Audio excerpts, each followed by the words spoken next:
and welcome to The Story and the Song. My name is Adri. I'm a singer-songwriter from the west coast of BC, Canada, Turtle Island. Welcome to the show. This podcast is for anybody who's in the music industry, anyone who's interested in a good story, and any aspiring singer-songwriters, performers, producers, engineers. If you are looking to get inspired, please tune in to the episodes. We are on season 2 now. So make sure to loop back to season 1. There's a lot of good combos in that one as well. And make sure to like and subscribe. We are on YouTube and Spotify. That helps this channel get out to a larger audience and helps us out, obviously, in all the ways. So please make sure to like and subscribe. And if you're really enjoying one of the episodes, please leave a review or a comment. It all is very much appreciated. Our next guest is Ashley Weber, also known as Ashley Shadow. She is a indie Vancouver singer-songwriter, and it was so great to catch up with her as she's had a pretty significant run in the Canadian music scene as she got her start in the band called The Organ. She's collaborated on projects such as the Pink Mountaintops, the Cave Singers, the Castle Project. Shout out to Stephen for connecting me and Ashley. Thank you so much. She's since released 2 albums on the LA-based record label called Felt, and it doesn't seem like she's slowing down anytime soon. She's still out here performing, and I can't wait to see her next show because I will definitely be there. These songs are Her songs have this kind of moody, melancholic, um, uh, highly emotional and deep songs. It was really cool to do a deep dive on all her discography and get to know her as a person. She was just the real deal. I think you guys are going to really enjoy this conversation. So enjoy. Hey, here we are. Ashley, thank you so much for being on the show. This is very random for us. We've never met each other, but we have a mutual acquaintance. I know maybe he's more of a friend to you, but Stephen Fairweather recommended that I speak with you. He raved about how amazing your voice is, and he certainly wasn't lying about that because I did a deep dive into your music, and your voice is incredible, as well as your songwriting. So I'm just so glad that we were able to connect this way. Yeah, me too. Yeah, Steve's my biggest fan. Honestly, he is like so encouraging and so awesome. Yeah. Oh, that's so good. That's so good to have that support and community. So um, yeah, and as I was telling you before we hit record, it just never ceases to amaze me that like how many people on the West Coast are doing music. And sometimes I like get into this like, oh yeah, like you know people's names, most of the people, but then I'm like, no, I don't. Because No. I come across people like you who are just incredible, and I would totally go to a show of yours and I'm like, why haven't I ever heard of this person? And so yeah, it's been fun to like just get into your catalog and get to know you a little bit, just at least on your socials and stuff. So I'm Mhm. excited to get into some of the things you've done here because you've done like a fair bit. Like, how long have you been doing music for? Um, well, singing, I've been singing since my sister and I sing together obviously a lot when we were growing up. And I have a twin sister named Amber. Hmm. And she's a singer in Black Mountain and Lightning Dust. Oh, okay. Um, and she's a great singer, and we would sing together, but then we would join choirs when we were, I don't know, like 12, 13 or whatever. Yeah. And we did like an Andrew Lloyd Webber musical when we were like 13 or Oh my something. God. And we Amazing. sang in that. And I don't know, I think honestly, even though that's like nothing that we do now, or in the realm of it, but I think that just like made us excited about performing, you know? Yeah.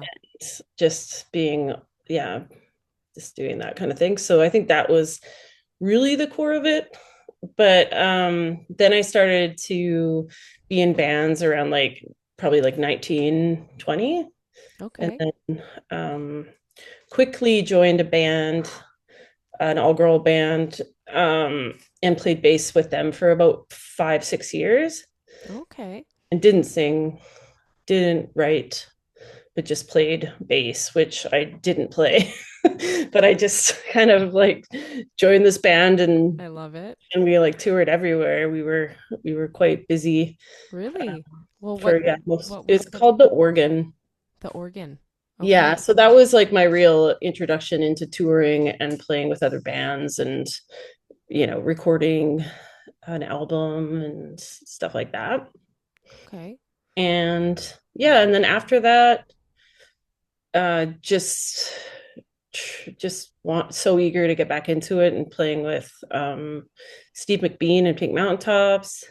I played bass and sang in my sister's band Lightened for many years, and yeah, and then just wanted to do solo stuff, but never was motivated enough to do it, I think. Okay. Yeah, fair enough. I mean, it just writing your own songs and putting them out there is just way more vulnerable than being, more of a support player. So I can Yeah, it totally was see how that. it just yeah, it's really strange. Like it felt way more difficult. And yeah, I just wanted to have lyrics that I was actually happy with. I'm a lyric person. Mm-hmm. So like for my listening, I'm a lyric person. I like lyrics that I can get behind, and that just took a while. And um yeah. Oh, Okay. What kind of helped you like start songwriting then? how do I start songwriting? Like what kind of helped you start songwriting? Um just like before everybody was doing home recordings, I bought like a little, I had a 4 track, and I, just being able to create something, listen back and develop it. That was like a strong tool for me, Mm-hmm. because that was not really how we did it before. It was like we'd spend hours in a jam space and work out songs that way. So being by myself and listening to things and recording ideas and coming back to them and stuff, that's generally, I guess, how most people do it. But figuring Mm-hmm. that out was just it took me a little while. Right. Yeah. So I didn't see anything about this first band that you were a part of online anywhere. So tell me about what that experience was like. Like, where did you guys record albums? Like, did you obviously went on tour? Like, Yeah. what was that like? It was a bunch of girls from Vancouver, uh, primarily queer, um, like very The Cure, Joy Division, Mm-hmm. new wave type influences. Cool. And the lead singer had a very like Debbie Harry voice, like Patti Smith sort of style singing. Okay. Yeah, so Neat. we had that, and we toured a lot. Like I think like we got really popular really quick, and yeah, we just seemed to always be on tour. Okay. And so that was your first band Hmm. where you garnered some level of success. Like, were you still working a job at that time, or did you just full time play music? Like, how busy did you get? When I was, well, first of all, I'd like to say in my 20s, rent, you could find a place with your friends to rent, like right off Commercial Drive in the area you wanted to be in. Someone would rent to you when you were just like a crusty 20-year-old. And you could rent a room for 300 with your friends, so it Yeah. wasn't like I had to work as much as I do now. Yeah. And like as you probably know, rent in Vancouver, like for one bedroom is 2,000.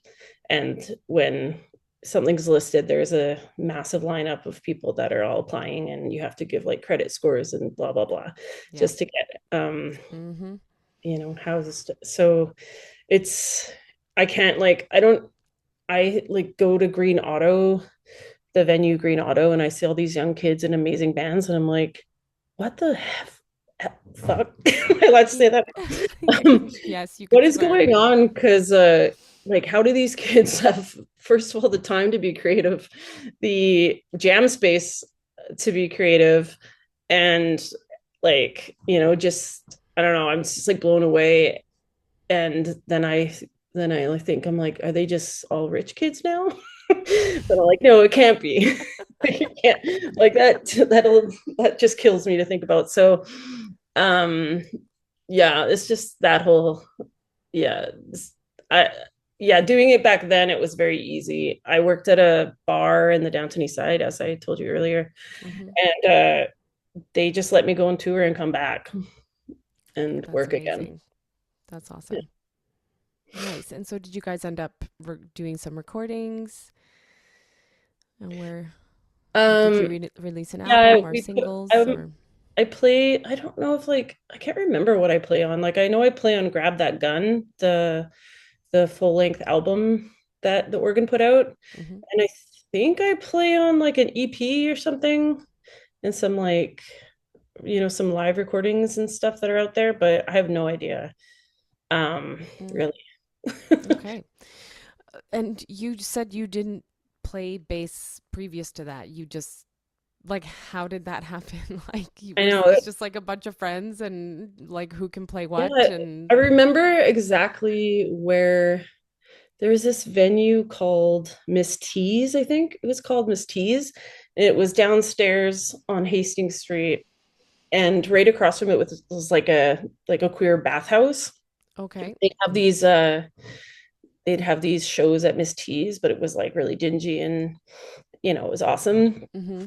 And uh I met um the lead singer and her girlfriend there, and they just asked me to play bass. I think I was like playing in a band that night, my sister's band maybe, and they asked me to play bass, and I was like, I don't know how to play bass, and they're like, it doesn't matter.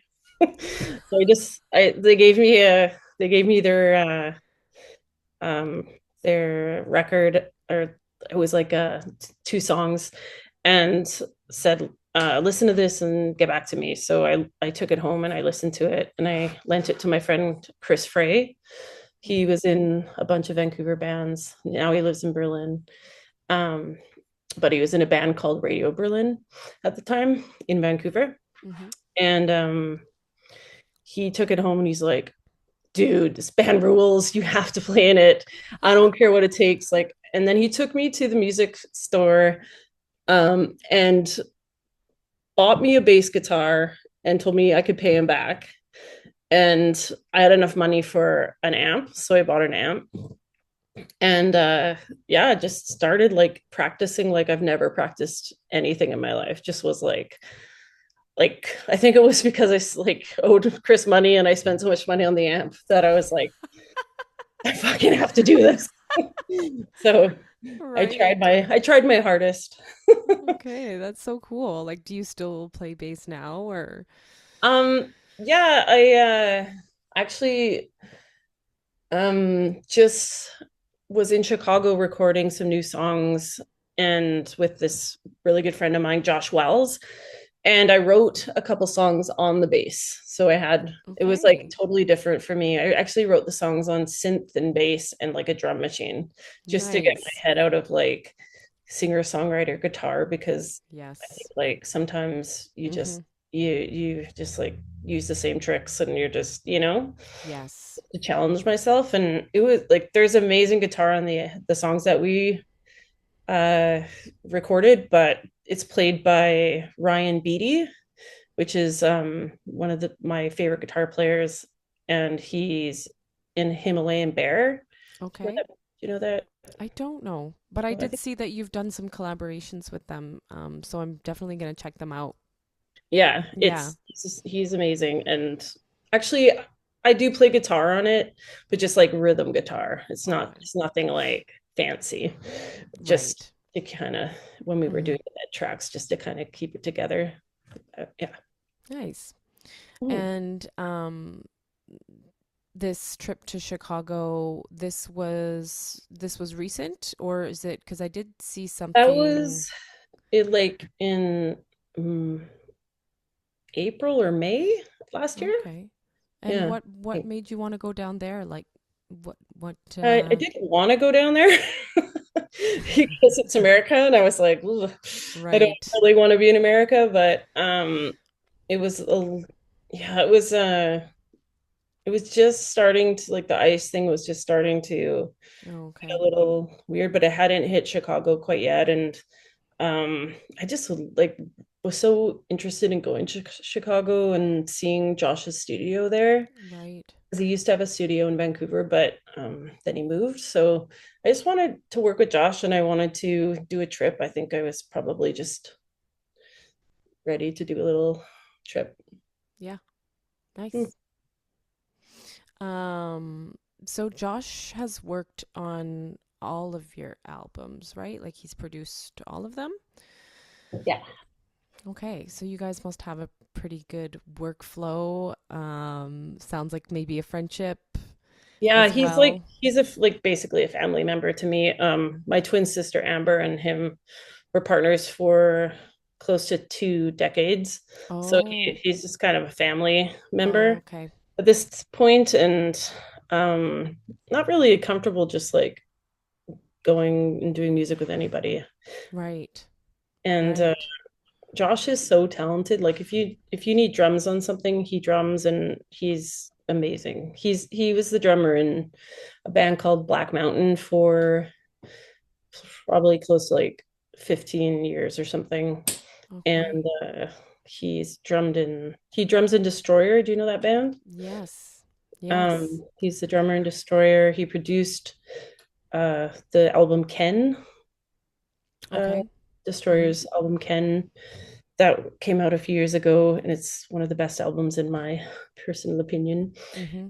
And yeah, he's just really really easy to work with, and he's also got a lot of really awesome equipment that we can play around on. Yeah. Mm-hmm. Did he do like a lot of the mixing and the mastering as well on your records, or He was doesn't that do the something? mastering, he does the mixing and the recording Okay, because like you're like and that was producing, I something guess. that stood out to me right away was just like the sound quality Oh, of your albums. nice. Like I Sick. was just like, who recorded this? It's really, really good. So He's it's a man for hire. yeah, He yeah, can except you got to go to We Chicago. gotta go to Chicago, unfortunately. Or he can fly somewhere to meet you at a studio somewhere and work with you. But yeah, Okay. Well, awesome. That's so great that you have someone that you just are locked in with creatively and that, because yeah, I think it is a really like intimate relationship and you have to feel right with that person if you're going to open up and, let out your best yeah. work, right? Who do So you normally record with? I'm working with someone named Nicholas Bosman. Okay, I just met him not too long ago, and yeah, it just clicked. It was just right, and I feel really like safe, and I feel really like good. We just have a good vibe going on, and yeah, so I understand like the value of that. Once you've found it, I always have fears of just like, oh my God, I hope he like doesn't want to stop working with me because I'm just having such a great time and I feel like I can really explore my creativity and just, yeah, he brings really cool ideas as well. Like he's super talented and as well a multi-instrumentalist. He's a bass player and he's also like learning the piano and just yeah like his ideas just really complement my music and he's just very like supportive and he nice. doesn't like get his own ego in the way and I think that's That's just like exactly Josh. Like he's like he's couldn't be less of or I don't know how to say this properly. I don't want to. He's very he probably likes working with women better than he does men. Put it that way. He's very like he's like a feminist through and through, and he's just like very empowering and very supportive. And he also like is yeah like he can just I don't know he hears ideas like especially with synths that I just don't have the ear for.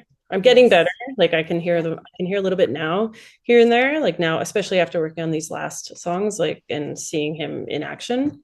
Hmm. But just yeah, him like suggesting ideas with different synths and stuff was really cool. Yeah, totally. Like we just were in the studio last Friday and I was listening back to the song we did and I was like, I like would never have thought of those things. And I'm like, which is so awesome. And like, I love collaborating exactly for that reason is that someone else's creative brain gets added to your music. And I love that. I love that so Yeah. much. Yeah.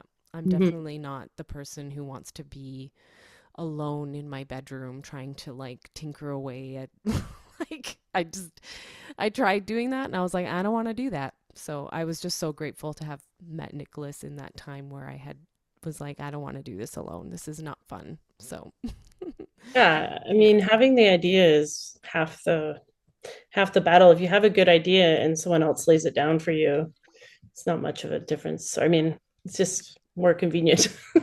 But Mhm. it's still, you know, you're still hearing it and you're still working together, you know. Yeah. Yeah, exactly. Nice. Well, the last time you released an album was 2021, which honestly, because of the pandemic, I literally feel like that was yesterday for me. Like I don't know. I'm still catching up. Yeah, I I don't know know. if you're feeling that way too, but um Yeah, it like definitely altered my like sense of time and um yeah, I don't know. Yeah, it did something to everybody, I think. Like everybody's kind of saying the same thing. yes. Um, yeah, it's such a weird time. And like that album came out during the pandemic. So yeah, it's such a weird time to put out an album, but I just wanted to release it. Want to get it out. It's like when you're on a label, they they want you to wait for so long to release it anyways. And then the pandemic happened and I was like, oh, I can't wait any longer. I'm moving Okay. on. Like, oh, I Right. just don't want like I can't wait. Let's just release it. So we did. Okay. Good. And so if it was delayed, like when did you actually finish recording it? Probably like 6 or 8 months before. It was pretty quick. Like we Okay. released it pretty quick after. But the first album was like it was like a year, I think. Wait, to release it. It just happens like that sometimes. It's just what they already have on their roster and what they've already committed to. And Right. you know, like you want your label to give it as much attention as you know they can. So Mm-hmm. So tell me about this label because I'm very new to it. uh yeah. I did learn that it's an LA based label and a lot of amazing artists on the roster. Some of them that Stephen had mentioned, like Pop Pot and Jess Kerber as well. So how did you get added onto their roster? They reached out to me and yeah, it was through Chris Swanson from Secretly Canadian. He sent my record to Jeff and then Jeff contacted me. What is Secretly Canadian? I don't know what that is. It's a pretty big label in the Oh, US. oh, They do like distribution too. So the distribution for all my albums was through Secretly Canadian. oh, okay, Um, but the label I was on was Felt Records. Uh, okay. and yeah, Secretly Canadian was a record label that a lot of my friends have been on, Hmm. and I've been in. Yeah, it's good. Okay. You probably It's would like a lot of music that's been put on yeah, I'm Canadian, and you probably definitely would know a lot too. oh, okay. Yeah, I definitely would will check it out. So are you affiliated to the Secretly Canadian anymore or No, I've no? like besides singing on albums that have been released on Secretly Canadian, I've never been on that label. Oh, okay. But um, but my distribution is still happening through them. So Gotcha. Okay, but you're managed by Felds. Is that Yeah. what I'm Yeah. understanding, right? Yeah. Yeah, they're like we worked on the like distribution is basically like they're just sending my albums to all their record store connections and Oh, holding okay. my records in their warehouse. And Oh, okay. whenever someone orders one, it's mailed from them as well, if that makes Okay. sense. Yeah. I think that's what they do. Yeah. I mean, I think that's all they do. I'm not sure. It's good distribution and it's like for record stores that Secretly Canadian's a big label, so they're like, always looking at their roster of bands that they have on there. So I guess so that's the perk, maybe. I don't know. You're right. Mm. Okay. And so you said you were singing on some albums on some artists' albums on Secretly Canadian, and then so you were kind of already in the circuit somehow. Yeah, like I get confused because there's Jake Jaguar, that label, and then there's Secretly Canadian, and they're kind of this, I think the same people, or like a, I don't know. I can't remember how they were associated, but and I can't remember what bands are on which label, but they're very like connected. So and Okay. they're like equally as like well known. I think like the biggest band that Jag had was Bon Iver. You know what I Oh, mean? okay. Yes. Like Yes. that was kind of around the time that they just kind of, I think they weren't a label for that long, and then Bon Iver kind of blew it up for them, and then they've been, yeah, Okay. And going so over it. who are you singing with over there? On the albums. I would have been on a Pink Mountaintops album, like all over the place, and I can't remember the name of the album I sing on. It's I think it's called like Outside Love, or oh God, it's just this is where I really fall short, is It's okay. remembering names of albums or song titles or That's years okay. they've been put out. Don't ask me. I wasn't looking for albums or yeah, we don't have to get that detailed, but Yeah, it's artists like who you would have collaborated with, like the yeah, so it would have artists. been Pink Mountaintops and the Cave Singers, this band called the Cave Singers. Um Lightning Dust, maybe. I don't know if I was on any recordings though, just like live. Okay. But yeah, Okay. Amazing. So I feel like you've just really been entrenched in the music industry for quite some time. And I mean, it's always about who you know, right? And those relationships that you build. Like, how much do you think that has had an impact on it has your been success? um yeah, like I would say that um it it happened very naturally because we were just all friends, and it just kind of, I think like out of all our friend group, when I joined the organ, that was like the first band from Vancouver that we all were, friends with, that um actually was able to tour and get grants and actually do things and go overseas and whatever. And then it was like Black Mountain right after that was doing all this stuff. And I don't know, it just happened. Like it was just the time, that time in music in Vancouver was pretty, it was pretty happening for some reason. Right. Yeah. Okay. Awesome. Well, I mean, you're part of this label, you've released these albums, and you've also gone on tour and you've opened up for Destroyer, which is amazing. And you've done some collaborations with Bonnie Prince Billy, which is like really cool. I am very new to these people, but I did look them up when I was listening to your music. But they're pretty iconic. Like, I know Destroyer is an iconic Canadian band, and Bonnie Prince Billy obviously has quite the name for himself as well. Um, so, what is it like to have this attend, like you're on a label and you have more people listening to your music, and what is that like? Like, what is that like to have that kind of success? I wouldn't say like I feel it that. Okay. Maybe I'm like, I feel like maybe somebody from like from outside would think that I've done more than I feel like I've done. Mm, I feel like I don't do nearly as much as I should be or that I would want to be doing. Um, but I think honestly, like if I had something else in my 20s or in my 30s that I had a passion for, like I probably would have done something different because it wasn't always like easy to be touring and in bands and stuff. And, it was like kind of a hustle sometimes, but I just didn't have anything else I liked more. So it was just like so naturally drawn to it. okay. And as soon as an opportunity was like given to me, or if I was asked to be on a tour or whatever, I usually would just make it happen for myself because I wanted to.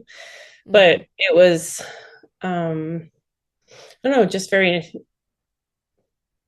yeah, I don't know. I'd never really cared about being like popular or like successful in that, like just more self-fulfilling. Maybe I'm selfish.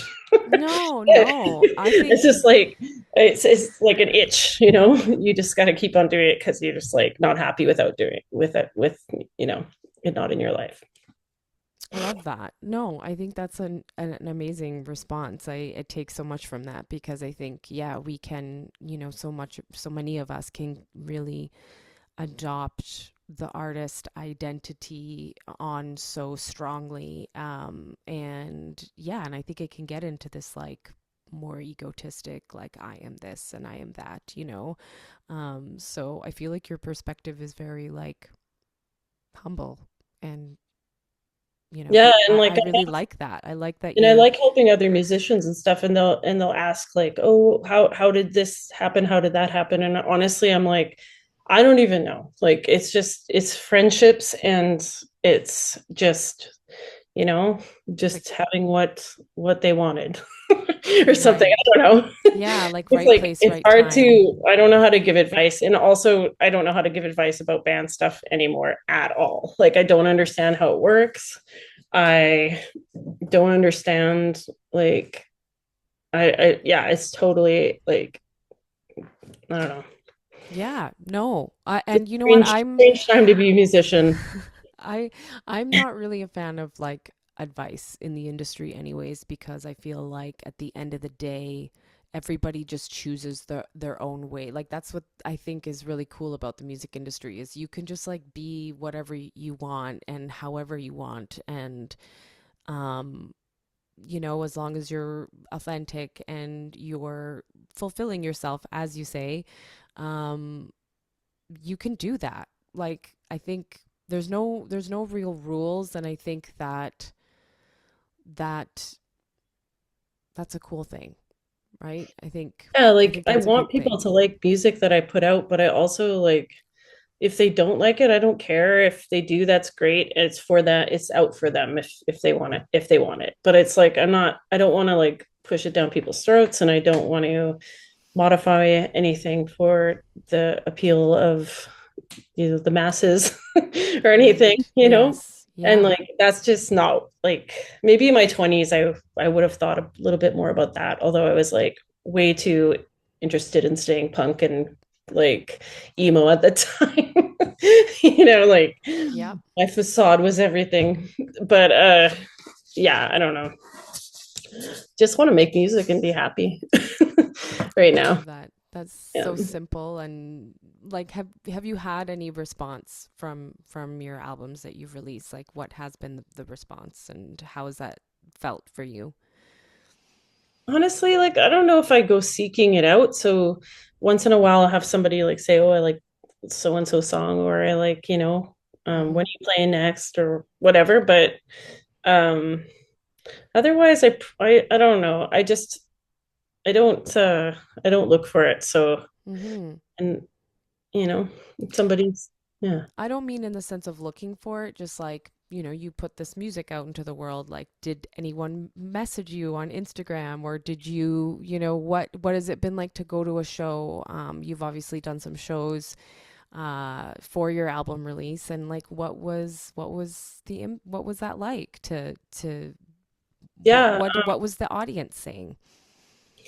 the audience, yeah, they liked it. I don't know. Some people like it's just not their bag. Like some people just don't like sadder music, or Right. you know, some people don't like hearing people sing. Some people like don't want that many words.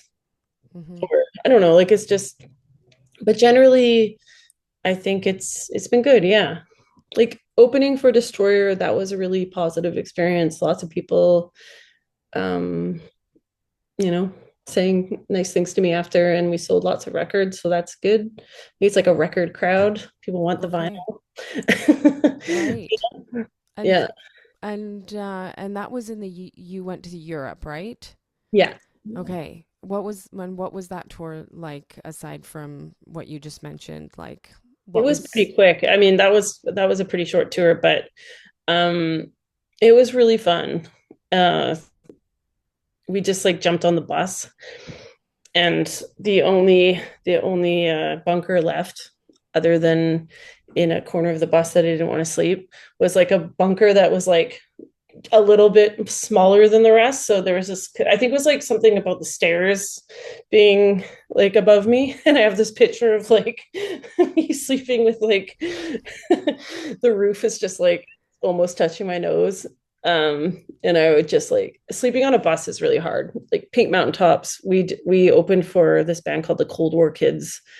Oh, and we were on a bus for like a month and a half, and it just like I'm a really light sleeper, oh, and just like the rocking around and the stopping and going and like thinking that you're like you need to get off and the bus or whatever, like what time is it, it just like kept you up a lot. mm, But this tour with Destroyer, had I just realized that melatonin works really well for me, and I had a few like really intense sleeping pills as well, just okay. to help me along if it happens. Right. um and yeah, it was great. It was really, really fun. Awesome. Um, are you planning on doing any more tours, or like what do you have looking ahead? Want to record some more songs, and I don't know if I'll go to Chicago for that or if Josh will come down here. I'm not sure. And then yeah, we'll have an album. Let's talk a little bit about your songs in your albums. Like, tell us about, is there any kind of um themes in some of your albums? Like, let's start with Only the End, which you released, your most recent released. Um, are there any kind of, like, what are some of those songs about? Its general theme is just it was written during COVID. Just like just like feeling a sensitivity towards like poverty and people's mental health and all that kind of stuff that I was working around. I think that's probably the theme. Just like humanity and like just honesty. I don't know. I think that's a theme. Okay. Yeah, because you had mentioned that you were working on the downtown east side. So is it fair to say that maybe you were processing some of those experiences um, through the album? Yeah, I'm always processing. Right. Yes. I'm processing since I was a wee child. But yeah, like definitely, yeah. Um Yeah. yeah. Nice. Um, and what was it like to record that album? Like, you obviously worked with Joshua. Like, where did you guys record it? What was that Yeah. experience like? We recorded it in a studio. It was Dan Behar's studio from Destroyer. Okay. It's like a home studio. And we recorded it there. Paul Rigby played a lot on it, like I think like on half the album, maybe like 4 songs. Um, it's just a really nice studio. But again, it was during COVID, so everybody's wearing masks in the studio and kind of like staying their distance, and everything was a little bit like reserved, Mm-hmm. in a way. Right. But yeah. Okay.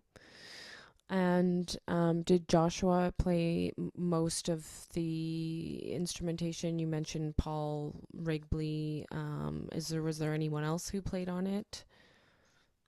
Um, let's see. Oh, Colin Cowan, bass player, he played on a song. Um, let's see. Sorry, I'm just trying to think here. I know, oh, Maddie, my friend Maddie Skillings, drummed on a song. Mm-hmm. Um, is that it? Like, I'm just, oh, I feel bad if I'm forgetting somebody, but I don't think I am. Okay. Yeah, Josh plays the synth and drummed on a couple songs and maybe added bass to a song. Oh, uh, the Ryan Beatty plays all over the album. So Okay. yeah, Okay. I felt like a weird like sensation of like, you know, um this void. I knew I was Right. forgetting someone, Missing someone. someone really important. Yeah. Okay. And so you, from what I understand, like you mainly played instruments from the beginning. So what was it like to start writing lyrics down on a paper? Like, did you start writing when you were younger? Did you kind of journal, or did you have any kind of writing practice? Like, No, no, not at you all. just really, I okay. just always like wrote down I wasn't a writer, and I wasn't told I was great at writing in school, and I wasn't encouraged to do it, but I just loved music, and I loved reading song lyrics along with the music that I listened to, Mm-hmm. and um just wanted to, yeah, be able to write from my heart.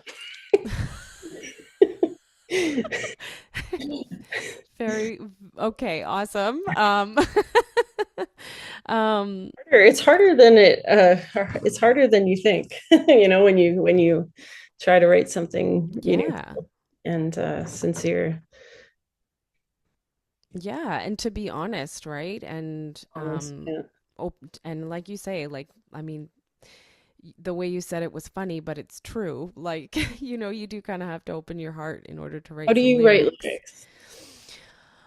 Um, I don't know. I've always written, like I had diaries when I was young. I've Mhm. always been writing. And so, for me, it was more so when I first sat down to like write a song, it was more so just like, okay, how do I do this? How do I format it? Um, and So I you're think more like you have a technical edge to writing a little bit, or I don't know. I think I just kind of I just try to write as often as possible. I think writing has always yes. just been like an outlet for me to try and understand things and process things in my life. So I think Mhm. songwriting just came. It was just kind of like the next step once I decided I wanted to do music. I would also do a lot of like freestyling. When I first started singing, I would just sit down with this guitar player that I'd met, and he would just play something, and I would just feel so excited and inspired to sing to it. And so I would just make stuff up on the spot. And then we did that for months. And then eventually he was like, you got to like write down something, like Wow, that's put amazing something that you down guys did on that. paper. Yeah, it was a really cool experience. And we ended up starting a band and whatnot down the road. But he was definitely um, like kind of a guide at that time when I had no idea what I was doing. And he had already been in a lot of bands and, had that experience. So, and now I think it's just like, I really like stream of consciousness writing. I find that that's the most powerful writing practice for me, and I really like the songs that come out of that when I do that writing practice, because I just find it's it's You not say in. stream of consciousness, do you mean like just picking up a guitar and starting to kind of say a bunch of words and like fit it into something, a melody that you were thinking, or is Well, I guess that could be considered it, but it's as a writing practice, it's basically just write like getting pen to paper and literally not stopping your thought process at all at any point. There's no like lifting the pen and like thinking about what you're writing. You like every ridiculous thought that you okay, have gotcha. just gets put on the paper, Mm. it's just kind of like rapid fire. Mm. And I just find that because it's so rapid that like I don't overthink things, and I overthink things already. So it's Yeah. I just find, yeah, like I just tap in a lot easier, and like some of the songs that I've recorded recently, I'm like those are I enjoy those songs the most, Oh, because I that's think it nice. just comes from like an uninhibited place. Hmm. So, and it's not like I'm not trying to be clever, or it's just it feels more poetic, it feels more real, it feels more vulnerable. So that yeah, I I've like been that. enjoying That's that. nice. Mhm. Yeah. Yeah. So how old were you when you started writing the songs then, and like how old are you now, if you don't mind me asking? Um, I was like maybe like early 30s and now I'm in my 40s. Okay. Oh, yeah. Wow. And did I don't think I wrote a song in my 20s. okay. Like Yeah. You my were own song. Like I you don't were think I ever completed anything. oh, okay, you would Like start maybe, things. yeah, maybe, well, I don't know. Maybe I had something, but I never used it, Oh, okay. for And so any. when you did start writing, like did was that like, as you say, it's not easy to do that, but did you have any expectations when you set out to write the songs? Were you like, I want to make my own songs now, and this is like my time to do this? And was there kind of like some blocks that you came across when you set out to do that? Just like focus. Like I am really scattered. Like I should Okay. probably be on a medication, but I don't really want to. Mhm. Mhm. I think Yeah. it's just like focus and discipline, and I have a lot of that, but I find it really hard to apply to songwriting. Okay. And just like having to work because I'm not um, a rich kid that has, like Mhm. financial security, and just having to work and live in an expensive city. That's hard. Yeah. So that gets in the way as well, but it's never stopped me because it's something that I really like to do. But Mhm. it's definitely like, you know, Mhm. Um so what I'm hearing is songwriting brings like a certain type of focus for you. Like it brings things into focus. yeah, like I can get, yeah, I love like any form of art, like if it's painting, if it's creating anything, and just like I just love getting so like thrown into it, but it's really hard to get there for me. But once I'm Okay. there, it's like I want to give it everything I have. But I don't know, it's like a bit of a, yeah.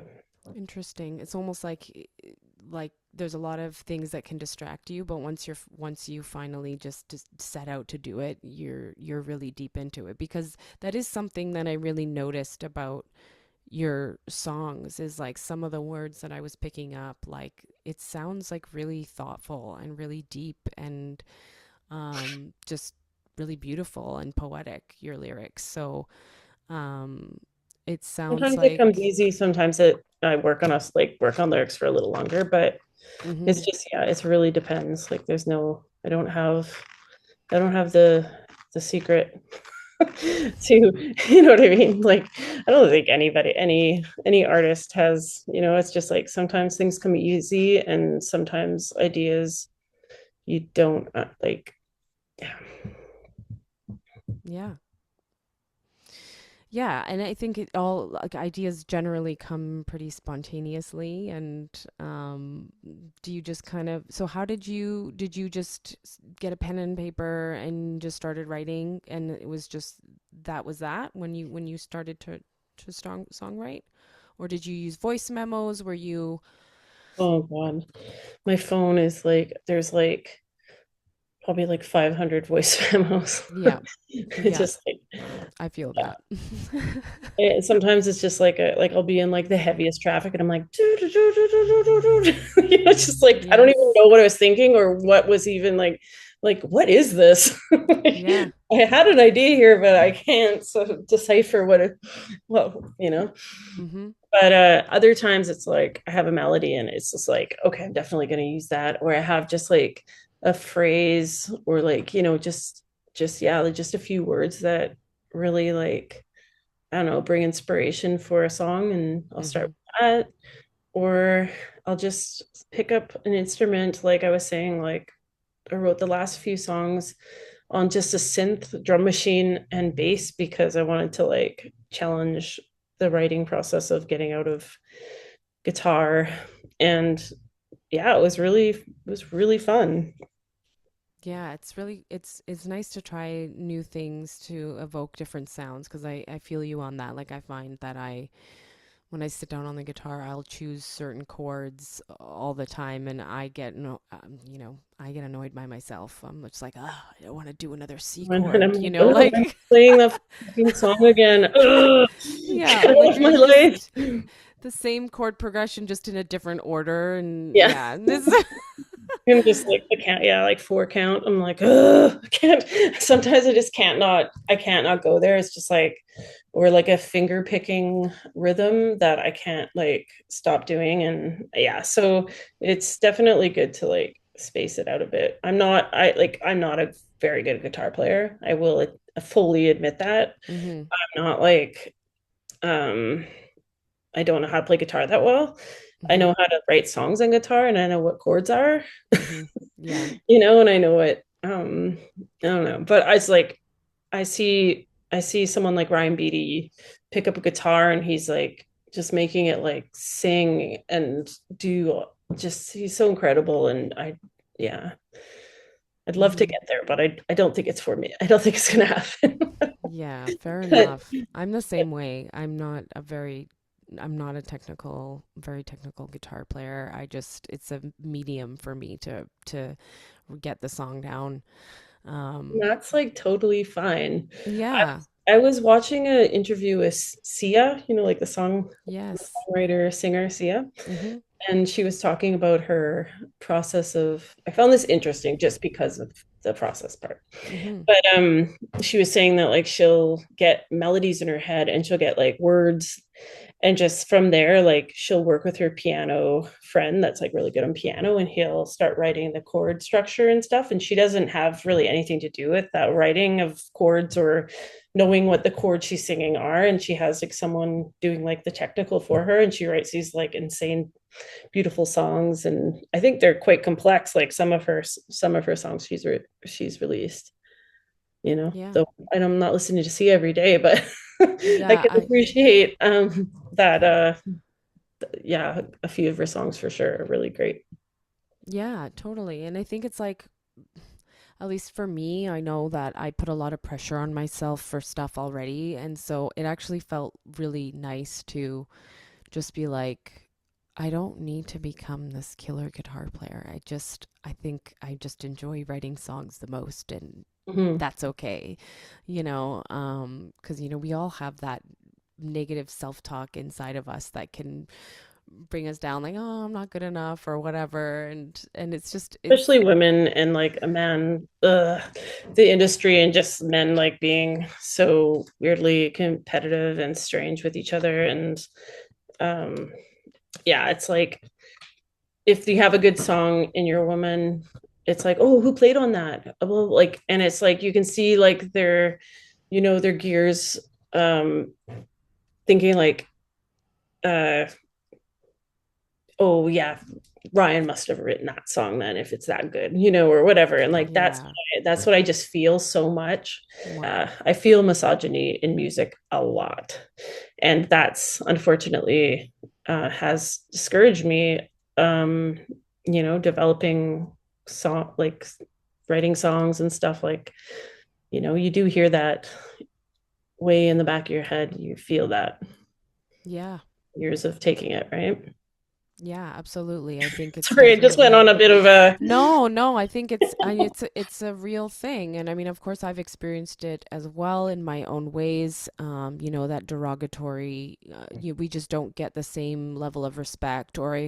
I sometimes what I notice in the industry is like, a bunch of guys get together and start a band and they get attention like a lot faster and a lot quicker than maybe an all female band or a woman who's fronting herself. Like, I'm just like, yeah, I think there's definitely a lot more praise towards men in the industry than there are women. And I mean, yeah, I mean, did you watch the documentary Lilith Fair by Yeah, I did. okay? I did. I love it. Yeah, Um, so I mean that yeah, was not even that long ago, and I like I, know. I I was sitting there shocked at some of the things they were saying in that documentary. I was like, seriously? I'm like, no one wanted to book them because it was all women on the bill. Are you kidding? And Mm. and the bill, like the bill, it was all of these amazing artists. It's just like, Do you think now, if a festival like that was going on, do you think it would do just as good? Or do you think it was like this 90s like era of like women songwriters? Do you think it would do you think it would be a yeah, success? I think the world's really misogynist still is my point, and I don't know if yeah. like it would have to be, I don't know. I don't know. I also feel like, there's these things that emerge into the collective at a certain point, at a certain time, and it just aligns, like I see that Lilith Fair festival as that. Like it's just like it was just this perfect storm of amazing female energy, and it just like despite all the negativity that was coming at them, they created this festival that was incredible and just had such an impact. And I mean, it's yeah, like I agree with your point that we are still living with the heaviness of misogyny for sure. Um, yeah, and it's hard to say if like something like that would be I just can't believe successful. it doesn't happen. But I guess, um, like, do you remember like listening to the radio back when you were like a teenager and like they would be playing like Courtney Love lived through this and like Mm-hmm. Bjork and then like Tori Amos and like I don't know, Mazzy Star and whatever, like all these alternative women like doing this amazing like music. And I feel like now you put on the radio and you don't get like you don't feel like I don't know, something's That's true. I you don't don't think, like yeah. I don't know, it was such a time and like I just feel like I don't know, I don't even listen to the radio anymore, first of all. But if I'm in a car where somebody is listening to the radio and they have it on like 95.3 or something, you you're the Yeah. you get that. Yes, yeah. Like you wouldn't hear that much of like alternative music anymore. That's a If good you point. know what I I don't mean. think I've really like acknowledged the like yeah, the fall of like I guess indie artists on mainstream radio. I don't think I've ever like really seen that. So I think that's a valid point. Yeah. But also Yeah. like Or the like Amanda 90s. Marshall, the Cranberries, like Yeah. yeah. Yeah, you I might hear loved all those artists. but yeah, I don't know. Just like a thought I had when I was listening to the radio the other day, I was like, it's like really just like so predict like there's just it's like the same fucking songs. Like Yeah. so yeah. It all sounds the same. Yeah. Yeah, there's something special about the 90s. Yeah. Yeah, for sure. That's and I mean now that there's streaming and everything has changed. If you want to find an indie artist, you're going to have to find it on streaming platforms now. So it's just And I all mean, like, different there's so now. many independent labels and everything Mm-hmm. else that there's like a lot more alternative music and stuff out there, but it's just not playing on the radio.